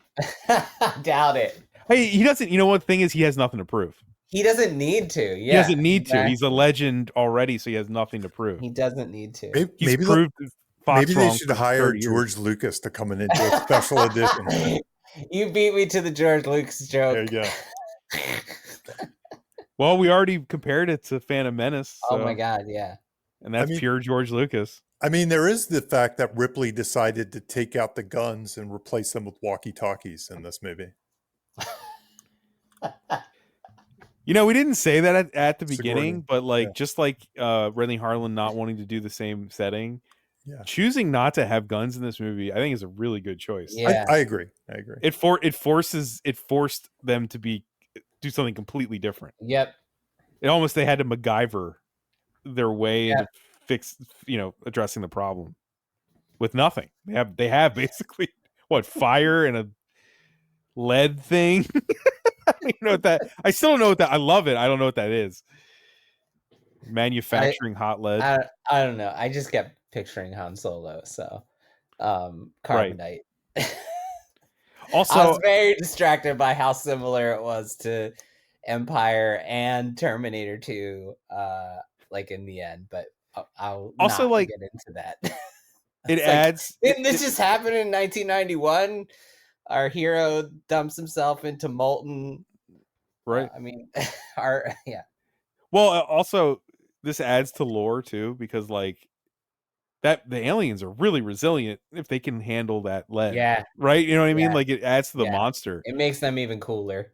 You guys probably have a technical name for that, like the I don't know, the book A of the code. monster, a code of what the monster can handle. The fact that it can handle temperatures like that. The beast of the universe is even stronger than we ever imagined. If it doesn't bleed, we can't kill it. Right. Right. That brings us to the end of our talking points. Thanks for listening, everyone. This is definitely an odd one. Did you guys have anything you want to plug? I don't have anything I want to plug. I just want to say, we've gone a couple episodes without the questions, but we'd like to get back to doing them regularly. If you have any questions, if you want to tell Bob how much you like Alien 3, or hate Alien 3, or hate Alien 3, or hate the podcast. You can write us at writersblockbusterspodcast@gmail.com. Send us, if you want, send us your ranking of all Alien films. Ooh, I like that. I'd love to see like listeners' rankings of Alien films. Include AVP. I want it all, baby. Everything. But yeah, Jamie, do you have anything to plug? You already plugged everything, I think. But yeah, nothing to plug. Oh, I just want to say shout out to my client, Joey Scoma, and his team. I consulted on a short script that became a short film that is playing at Tribeca. Nice. So it's very exciting. Very I had the tiniest bit of involvement in it, but it's still really cool, and I'm still proud of them. So awesome. Shout out to them. I think that's everything. All right, thank you everybody for listening. Hey, this is Bob Rose, and thank you for listening to Writers Blockbusters. If you'd like to financially support the show, please consider joining my Patreon. I've been producing the podcast for several years completely out of pocket, and I'd like to keep producing it ad-free and no longer at a loss. If you'd like to help, head on over to patreon.com/Bob Rose Sucks. That's right, Bob Rose Sucks. And if you want the one and only Jimmy George to help polish up that writing project you're kind of struggling with, head on over to scriptbutcher.com. As a listener, you already know he's the best there is, scriptbutcher.com. You can also support the show by simply sharing it or leave us a review on Apple Podcasts. We appreciate both. Thank you for listening, and see you next episode.